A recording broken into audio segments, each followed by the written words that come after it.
Let's start this stream off hot. We're starting a little early tonight, guys, just to get this thing rolling. All the alerts should be going out shortly. Make sure the alert goes out. There it goes. Perfect. Perfect. Shortly. Make sure the alert goes out. Oh, don't want to hear myself over that. The email alert did show up. Very, very good about that. Let's take a look at the thumbnail. Perfect. Came out good tonight. Getting everything ready for the stream. It's going to be a nice 30-minute stream tonight, guys. A little bit to talk about. A little bit of things to discuss. If you were curious, we come into the stream a little early tonight, guys. Drink of choice. We're doing some Dr. Pepper Cherry tonight.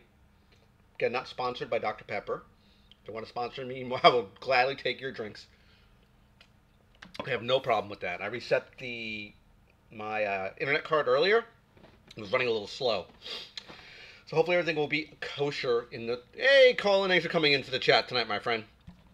We have a nice little chat we're going to be talking about. We're talking a little bit about ECC tonight, and my big discussion point, which is going to be... Let me just kill that real quick here. Which is going to be... Will the Funko bubble ever burst? I thought it'd be a very good idea. Hey, Ann, thanks for coming into the chat tonight. We'll be doing a nice 30-minute stream tonight, guys. We're talking a little bit of ECC, not a whole lot. You may notice that what the thumbnail said on the stream tonight. We'll talk about it a tiny bit, not a whole lot. The drink, again, of tonight's choice, we're doing some Dr. Pepper Cherry. That's tonight's drink. Just want to make sure the stream is going okay. Looks all right for right now. I have no issues. I mentioned before I reset the wireless card, so hopefully there will be no latency or crashes or dropped frames tonight with OBS, which I hope. So we'll start in a minute or two, guys. Again, thanks for coming in to chat, Colin and Anna. I'm assuming Jackie will be here shortly. She's always in my chat, so I'm assuming she'll be in here momentarily, provided her computer does not break, because sometimes she has PC issues. So it's an unfortunate time when that usually happens with her. Just so the chat goes with you guys, how is the sound? Let me know, please. Can you hear me okay? Please let me know. I think everything should be hooked up fine. Checking the mic. Mic is plugged in. Looks like I got sound. So everything should be, I hope, kosher. Cross my fingers. Hope you'll have a good, nice chat tonight. Everything goes according to plan. So we'll start out a little early, just to get some time here. I have an itch. Thanks, Colin. So, as you saw on the thumbnail, it says ECC. What? No stream? Yeah. I looked at the ECC information. Here's the release of the ECC, all the items that were part of the ECC release. This came off of Amino. Someone had the listing of all the products that were the Emerald City Comic Con convention exclusives for 2019. And I looked through this list. And really, it didn't really, sing out to me. Hey, Jackie, we were just talking about you. Probably your ears are burning. I looked at all the items, and they really weren't anything really good. The Thor looked all right, because that was sort of like the classic Thor. As far as Walgreens, no. Hot Topics has the, I think it's Progunda, which was the Namek Dragon from Dragon Ball Z. We had Office Space 2-pack for Target. We had some Pez for the Funko store. But I looked at these items. Nothing really hit. I mean, Sombra from Amazon. The box lunch I really liked for the Arya Stark. I liked that one. If I was to get any of them, it would probably be the Arya Stark and the Green Ranger cereal, which is just a mini version of the same Green Ranger figure I already have. Yeah, I believe it is, yeah. But looking at the items as a whole, not really thrilled with Emerald City Comic Con's release this year. I thought 2 years ago was very, very good, because you had Blue Falcon, you had Dynomutt, you had the Emerald City Crusader. You had a lot of very good pops in the Emerald City wave that came out that particular year, and I got a few of them. And I did a video review of the stuff that I picked up for that convention. I think I even had one other item, I don't remember off the top of my head, but I know I had at least, 4 items for Emerald City Comic Con 2000, and I want to say it was 2017, maybe, question mark, possibly. I could be wrong now. But as far as Emerald City Comic Con goes, I don't know if you guys are picking anything up. You can let me know in the chat. But I wasn't really thrilled with any of these items, with the exception of, as I mentioned, the Green Ranger and the Arya Stark, and maybe the Thor. But I'm not a big Thor. I'm not a big Marvel guy. As you guys may know, I'm not a huge Marvel guy. Another note of interest, I didn't mention it on the thumbnail, was I did pick up, I talked about it in the video, which was a channel update video. I was going to pick up a new subscription box, and because Collector's Case, they're redoing their business model, and they have not yet said what they're doing, and have not yet reopened up their subscriptions for purchase. I'm going to be reaching out to get a new box. It's a quarterly box, meaning it comes out once every 3 months. 4 boxes a year, every 3 months. So I picked it up. I ordered the box. Sorry, I have an itch right now. I ordered it, and it's a Green Lantern box, meaning everything in that box is Green Lantern. And the price point's a bit high for a quarterly box. You're looking at about I want to say it's $48 US, plus about $7 shipping. So you're looking at about $54. I had a $5 coupon. I used that, so it's about $50 US for that box. You can cancel whenever you want, but this quarter's box, which will be going out, I believe, mid-April, is going to be Green Lantern Corps. It's actually going to be quote-unquote Green Lantern. Everything inside that box is Green Lantern. The prior month's box, or the prior quarter box that came out, was Flash. Everything in that box was Flash. And they had some really cool items in there. I think they even had a backpack. They had a tumbler glass. They had some coasters. So they had some very, very good product in that month's quarterly box. Not month, but quarterly box. Again, drink of choice tonight, guys, some Dr. Pepper Cherry, but that's what we're doing tonight. But I did order that box. There will be a video, be an unboxing video. I won't do it on the stream. It'll be a normal video for that one. Will it be on the Thursday, which I changed my shooting schedule. If you didn't see my channel update, some information first before I go any further. We're still doing streaming on Monday. Usually 30-minute streams. If you're new to the channel, we do 30-minute streams on Monday, 9 p.m. Eastern Standard Time. An hour-long stream are usually special streams, be it usually Comic-Con convention exclusive releases. Let's say San Diego Comic-Con, New York Comic-Con, big toy news. Things I used as an example in that video was the closing of Toys R Us. That to me was a big toy news hour-long stream. When the Funko boxes were all discontinued, me and Cleta Selden did a whole stream about that. A whole video about that. So, I mean, that would be like an hour-long stream. That would be a special stream. But normal streams are 30 minutes. I changed my shooting schedule up a little bit. So, instead of shooting video on Wednesdays, as I've normally been doing for the last year, they're going to be now on Thursday, which is what my original shooting schedule was on Thursdays. As we push to Thursdays, that would be unboxing videos, action figure reviews, Funko reviews, statue reviews. That would be Thursday's video. Normally I put out content on Sunday. I'm doing away with the weekly content on Sunday for twofold reasons. One, I can't keep putting out good content every Sunday. I'm rushing around, not able to really give you the best content I could possibly do. And two, I want to spend more time with my girlfriend, because we don't have a whole lot of time together during a week, and we really want our time together as much as possible. So Sundays are out of the picture on a consistent basis. Sunday videos will go up sporadically, which will be toy hunting videos. That will go up every once in a while. Comic-Con convention exclusive videos, meaning if I'm walking a con, I'll be going, let's say, around doing my convention videos, let's say SuperCon, anything along those lines. If I was going to go to MegaCon, if I was going to go to RevolutionCon, things like that.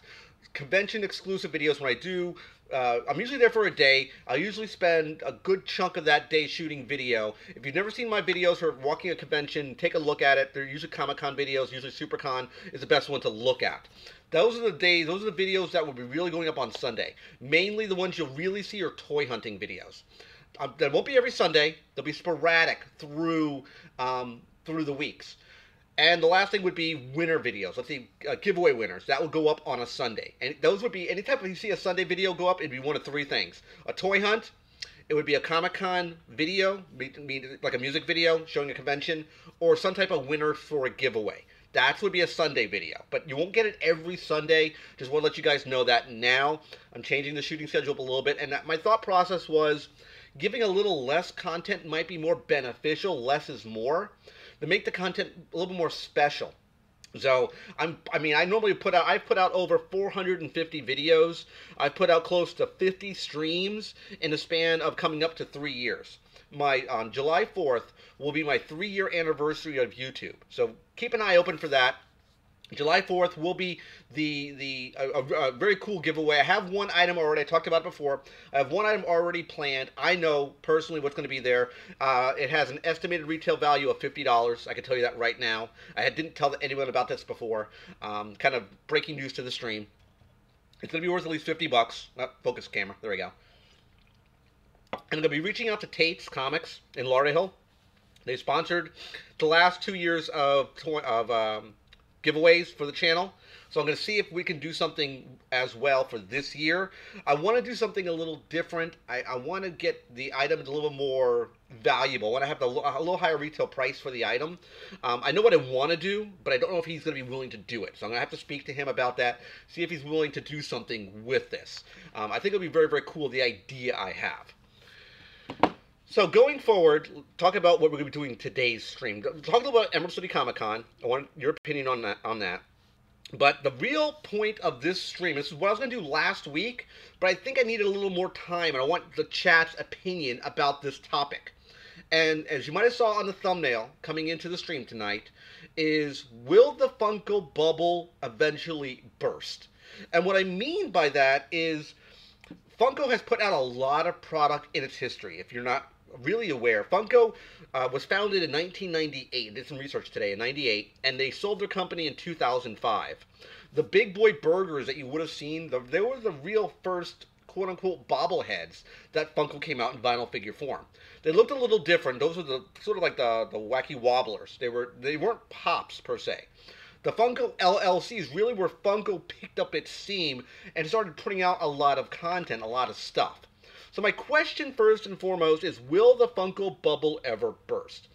Now, I was trying to do a parallel between Funko and something else you might have known years ago. And I was trying to jog my brain to come up with an idea. And the only idea I could really think of that would follow sort of Funko's parallel in the collectible market world would be Beanie Babies. If you really think back in mid-90s, I have to clean my glasses, apologies. Mid-90s, Beanie Babies hit the world by storm. The little beanie stuffed animals, little plushes. Everyone and their mom wanted Beanie Babies. There were all sorts of Beanie Babies, all sorts of different names of them. They were named Beanie Babies. They had a little history. They were exclusive, meaning you could only go to certain spots to pick them up. Even McDonald's jumped in the bandwagon and had their own exclusive Beanie Babies. They had ones you could only buy, let's say, on Amazon. Things like that is what I'm getting at. And they followed suit because they made a certain release, a certain amount of product, and it was out for a certain period of time, and they used the term vaulted. And even Funko jumped on that and used the terminology vaulted when a pop is no longer in circulation and they remove it basically when they've stopped making any more product for that item. Yeah, it'd be funny, Anna, but they don't make any McDonald's Funko Pops yet. But I'm using that as an idea, meaning you can only get them at a certain place. In this case, McDonald's. But they use the terminology vaulted a lot. So the idea is, let me just go over my other screen here and refresh it. The idea was the products became more valuable on the secondary market. And that's kind of where I'm going at with this. Funko is such a big, explosive name brand now. You can get them anywhere. And mostly for the commons. I'm not looking for the really expensive pops. Yet, are they collectible? Absolutely. There's the markup for Funko stuff is ridiculous. Most pops, let's say nowadays, has that $10 to $12 price range. And you really think about the collectible world as a parabola, as a curve. Meaning the product gets very, very popular, and this could take years for this curve to happen, where it will just go up, and then it will go down. Products will do that, where they'll just go up, they'll hit a saturation point, and they'll eventually they'll kind of break even, and they will start to decline. They did that with, let's say, Beanie Babies, same idea. The product exploded in the market, did really well, and then tanked and dropped off. They're still highly collectible, not as much as they were back in the mid-90s, mind you, but same sort of idea. They had markup. People would sell them on the secondary market for an exuberant amount of money. They're very, very pricey, much like Funko products. Same sort of deal. That's what I'm getting at with this whole thing. Has Funko's bubble burst, or is it at a point where it will burst, or will ever burst? Do they have so much product out there in the market that it will just never go away? I'm not sure. again, thinking of this whole idea for the stream tonight, if we look at it in a different way, we look at a product that came out, let's say, a year ago, and it basically burned itself out in, let's say, 3 months, would be fidget spinners. Everybody and their mom had fidget spinners. They were a trend. They were a fad. Everybody loved fidget spinners. I even had a couple fidget spinners. But that went really quickly. That had that parabola super fast. It burned itself out massively. It was there one day, gone the next. Will Funko ever do that? Will it burn itself out? I don't know. The only thing I would think would burn itself out, which would mainly make Funko tank, would be it extends itself out so far and so vast that it's losing more money than it's taking in, mainly for licensing, is what I'm thinking of. When they have to pay so much money in licensing that they can't keep themselves afloat just because of all their fees off their brand, off the IP, the intellectual property of acquiring all these different licenses. They have to make payments for these licenses. I don't know if it's a one-time fee. I don't know if they pay it quarterly. I don't know if they pay a full, just a blanket amount. That I don't know. I don't know the statistics and the analytics behind it. But I know that Funko has so many IPs underneath their umbrella. Could they eventually go down that road? I don't know. Let me know in the chat. What do you guys think? Do you think, first and foremost, do you think Funko bubble will ever burst? The Funko name will burst. And that means Funko in general. We're talking Pops, Dorbs, Vinyl, rock candy. Do you think any of the Funko, the entire umbrella of Funko, will collapse in of itself? I'm not quite sure. That's the reason why I wanted to do the stream tonight. I want your guys' opinion. I thought about this a lot today. And the only thing I could think really would be the 2 points. Would be they branch themselves out. No problem, Anna. They branch themselves out too thin, too far, too vastly. Or they really kind of get hurt on the secondary market. And hey, Bizarre Supergirl, thanks for coming into the chat tonight. Funko is a fad, most likely. I do agree. Even look at bell bottoms. Bell bottoms was a fad. But this is something that's a little different. Well, bell bottoms had that parabola, that curve I was talking about. Even though it dipped down, at a certain point, it did spike back up. So there are items that can go through this parabola curve and keep going up and then dropping down. Beanie Babies has done that as well, I would think. It has that parabola, it has dipped down, and it's come back up. I have picked up several Beanie Babies for me and my girlfriend. We have several of them in our collection of just cute little stuffed animals. Jackie. I know they've done really, really well, Jackie. I don't know if... I think they've gotten... I think it was either last year, either during their last quarter or last year, I think their business was up 18%. I think that was the number I heard. Don't quote me on that, but I think that's the number I heard as far as sales goes.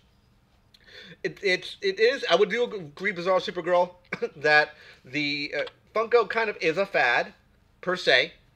But it's a fad that I can think anyone can get into.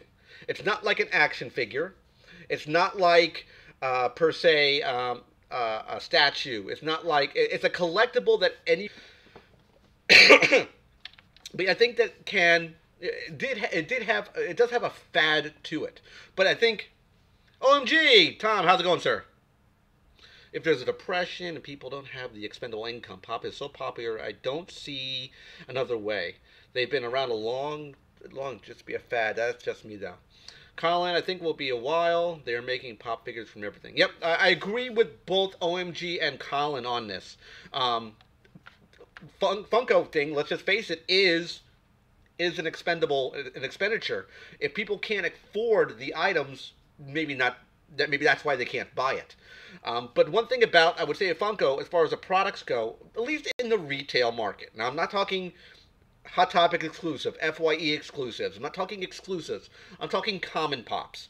Most pops nowadays have a price point between $9 and $10. If you think about it, it's like going to a meal, basically a supersized meal at McDonald's is literally what you're buying as a pop now. If you look really, apples to apples, it's like buying your dinner is buying a pop. So it's up to you to make that call. I do agree, Colin, that they're making pops for everything. And that's part of the problem that I could see happening here, where they make so many things and spread yourself out so thin, they're going to be spending money just for licenses for everything. I'm assuming these licenses are cheap. Look at Star Wars. They had probably to pay a decent amount of money for that. And they don't have the master license to Funko. Funko doesn't have the master license to Star Wars. Hence, they have to do bobbleheads. That's an idea.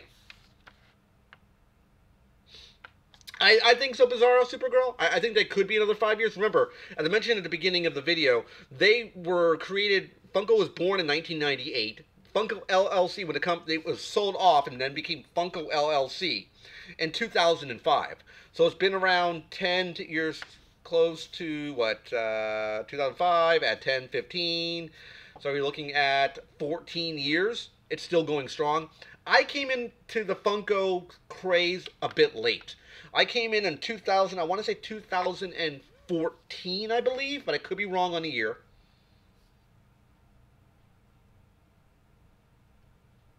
Yeah, I do agree to OMG. The price point is pretty good.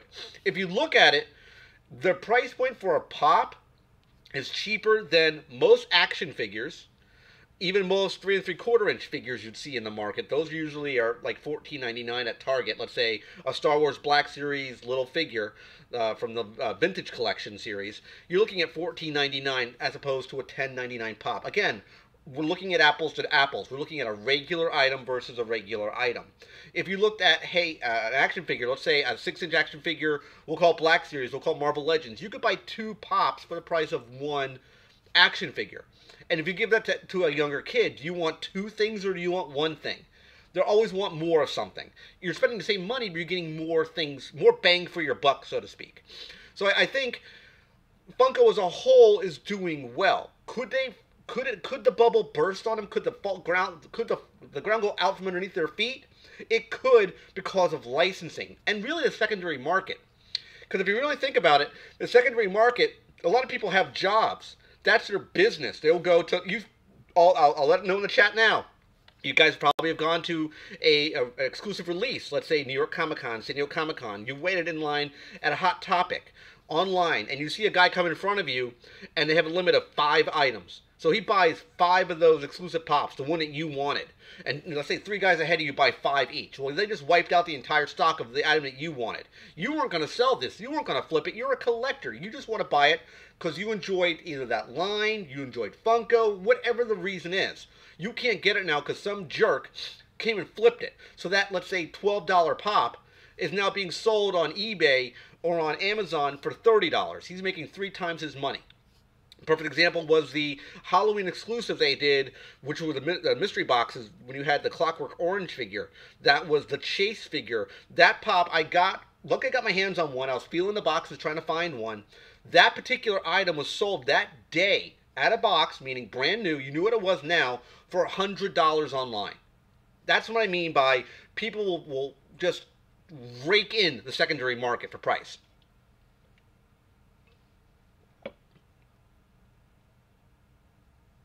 I agree, Bizarre Supergirl. I agree. It's all about the collectible. How collectible is it? How valuable is it? How rare is it? Some of those really hard to come items. I mean, if you look at items nowadays for Funko, you'll see items, let's say, have like an FYE exclusive, might be limited to 25,000 items. That's a lot of product. That's still a lot of product. Maybe their normal runs are 40,000, 50,000. That's still a lot of stuff. When you start seeing an exclusive, like a Funko Shop exclusive or a convention exclusive, when Funko originally started doing convention exclusives, 480 items, 250 items, 500 items. Those items went up ridiculous. I mean, even perfect example, the Jekyll and Hyde, the Bugs Bunny one, the 2-pack. That goes for anywhere now, I think, between $400 and $500. That 2-pack that came out, I think it was an Emerald City Comic Con exclusive, I believe it was. Extremely expensive. Ridiculously expensive. I wouldn't spend the money for that. Let's see here. I agree with that, Bizarro Supergirl. A lot of it is nostalgia. Again, I'm a big fan of Looney Tunes. Seeing the Looney Tunes pops, I had to buy them. The Darkwing Duck pops, I had to buy them because I loved that cartoon growing up. Gargoyles, same idea. There is that nostalgia factor of owning something in your youth that you liked. Yeah, I don't doubt that at all, Bizarre Supergirl. They probably cost literally pennies on the dollars to make. Just like if you buy a CD out at Target or at Walmart, that $10 CD, that $15 CD costs pennies to burn it. So it's all markup price. But all things considered, I think Funko as a collectible is a good product. It again comes down to scarcity. How badly are these people want these products? I talk about the Hot Topic flipping the products. I can see that being a problem as well, because Funko can't police that, and it's something they can't control. That's the retail stores controlling that medium. Hot Topic says, hey, we're allowing X number of people to buy these items. That's their rules. They are the devil. I agree, OMG, it's Tom. Absolutely, they are absolutely the devil. I had it happen to me, a perfect example. Several years ago, I was trying to get the Powerpuff Girls, and I couldn't get them because people were buying them in 5 in a clip. I think the first 6 people bought the entire rack out. They bought 5 of each item, and they were flipping them. And I had to buy them for a markup of about 3 times the amount to get my hands on the first to retail. They, about a year later, came out with the same identical pops, which were not. The only difference was the sticker. There was no other difference. They didn't change the packaging. They didn't change the numbering. Everything was identical except the sticker first to market. I just liked it because I like the Powerpuff Girls. That's why I wanted it. Hey, Leah, thanks for coming in chat tonight. So that's my opinion. I do think that Funko will probably be staying at least for several more years. I don't think I'm going anytime soon. What do you see? I need the light blue fine Duchamp. Nah. Good luck with that, Leo. And that's my thought about as far as will the Funko bubble burst.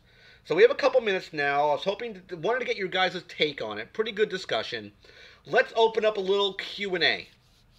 Hit me up, guys. What are you in the mood to talk about? Yep, he's in the chat tonight, Jackie. What do you guys want to talk about? I know that the Worldwide Wrestling Podcast, we just shot some more we just did another podcast last night, so there's going to be some more content going up for that shortly, but it might be on the Collecting and Hobbies channel, the newer stuff. Just because we're have to try to have a work between both of these. World Wrestling Podcast has a limit of how much we can upload in a given month. So we put some of the new stuff on Collecting and Hobbies channel as well. So if you're looking for some of the new stuff, it might be on that channel for on Buzzsprout. But that was we shot 2 episodes.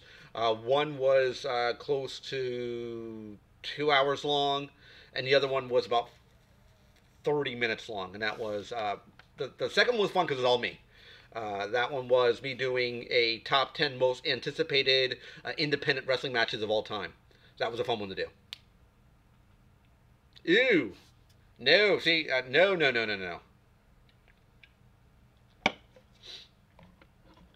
Maybe Bizarro. I can see that happening where they want to move the company for whatever reason. But I know the owner, the guys who bought Funko now, was a fan of like the old school Hanna-Barbera stuff. That's why you'll see a lot of Hanna-Barbera stuff and different color schemes and things like that, because he was a big fan of that stuff. Let's see here. Hey, Rye, the pop guy. Thanks for coming into the chat tonight. Off topic. But have you done your top 10 pops vid yet? Also, did you ever do that Gargoyle box? He made a Friday 13th box and a Star Wars box. They're amazing. I'll answer that question first, OMG. Have I done my top 10 pops vid yet? I did one. It was my top 10 collectibles of 2018. I have not made an actual top 10 pops in my collection. I have not yet made one. I'm probably going to do one, but I don't know when yet. But I will do that. Also, the Gargoyle box. I have not yet done it. I don't know if I'm going to be doing it. I looked at some of the guy's quality of some of his other work, and it really wasn't that good. There was some kind of issues with his box. They're pretty looking, but I had some issues with it. I don't know if I'm going to be doing stuff with him or not. I haven't decided yet. Let's see. What else here? Hey, Ryan the Pop Guy. We're going to be closing the stream out shortly. You should be able to find us on video on demand. The drink of tonight's choice is Dr. Pepper Cherry. We're doing some I'm going to move for some Dr. Pepper tonight. The giveaway. Let's talk about the giveaway real quick here. Of course, your number one pop is Supergirl, Bizarro Supergirl. What else is new? The giveaway is going to be still in the description box of this video. It is the 5-star Funko products, the entire DC Superheroes wave that came out. If you click the link, it'll bring you over to the giveaway. Free to enter it. I highly recommend anyone who wants to win this definitely jump on board of that. It's going to be running until the end of this month. Let's see here. Oh, the big dwarves. I know what you're talking about. What do I think of the Kotobukiya 52 statues? I like them, Colin. I like Kotobukiya. I have a couple Kotobukiya items. I have the Artifacts Green Lantern. I also have the Kotobukiya Artifacts, two different Green Lantern ones. One was a bigger one, which he's kind of just sort of floating there. You see the little base. It's a little Green Lantern ring at the bottom. He has his hand up. It's about 1.5 feet tall. And I have the Artifacts Plus one, which was a smaller one. So I have 2 Kotobukiya statues. Some of them are very, very good. Even the Bushido line, which is, I think they call it with like Pretty Girl in Japanese. They have a lot of cool ones for that as well. They even did one of Freddy and Jason dressed up as girls. Very, very different looking. If you're into horror, you might actually like that one. They're very, very cool. It's something that you might want to keep your eyes open. But those are out now. They're not cheap. I think they're about, I want to say about $100 a piece. I'm gonna keep my eyes open mainly for the DC. I want to say it's the DC Collectibles. It's not the Sideshow, but the DC Collectibles Dawnbreaker is gonna be coming out. I think sometime in July of this year is a new Dawnbreaker statue. I'm getting that one. You have what should you do? I have a solid throat. You have a sore throat? You mean, Leo? I have seen the Kotobukiya's Bizarro Supergirl of the Supergirl statue. Another good potential Funko Pop battle I would like seeing is Supergirl versus Power Girl. That'd be a nice one. That'd be a nice Funko Pop battle. I think he said he has a sore throat. I would make that as a guess on there. Yeah, if you're a sore throat, I would take lots of fluid, vitamin C. If it's hurting when you cough, I would go to your local CVS, Walgreens. Look for something that's daytime, won't keep you awake. That's what I would go with. But looks like we're ending up at 9:30, guys. I think it was a pretty good chat tonight. I think I had a lot of fun. I wanted to kind of pick everyone's brain what they thought about if Funko will eventually go away. I thought the only thing that would X-Men vs. Wolverine. A lot of hot tea, yes, with honey as well, Jackie. X-Men vs. Wolverine. The problem with that, I'd have to say which X-Men. I can't just say the entire team. But I thought tonight would be a good idea talking about will Funko ever go away? And hot water. I agree, Bizarro Supergirl. So we're ending the chat tonight, guys. I want to thank everybody for coming in. And 30 minutes went by extremely fast tonight. I want to thank everyone who jumped into the chat tonight. Very, very fun. If you missed any portions of it, take a look at it on video on demand. The chat will be going live shortly. Well, the video will be going up live shortly. Usually about 20-30 minutes after the stream ends, you'll be able to watch that. So thanks for everybody coming into the chat. Remember, like, support the channel. And we're ending it tonight, guys. Thanks again for coming in. We're going to be cutting it in 3, 2, 1. I'm out, guys. Take care. Have a good night. And bye-bye.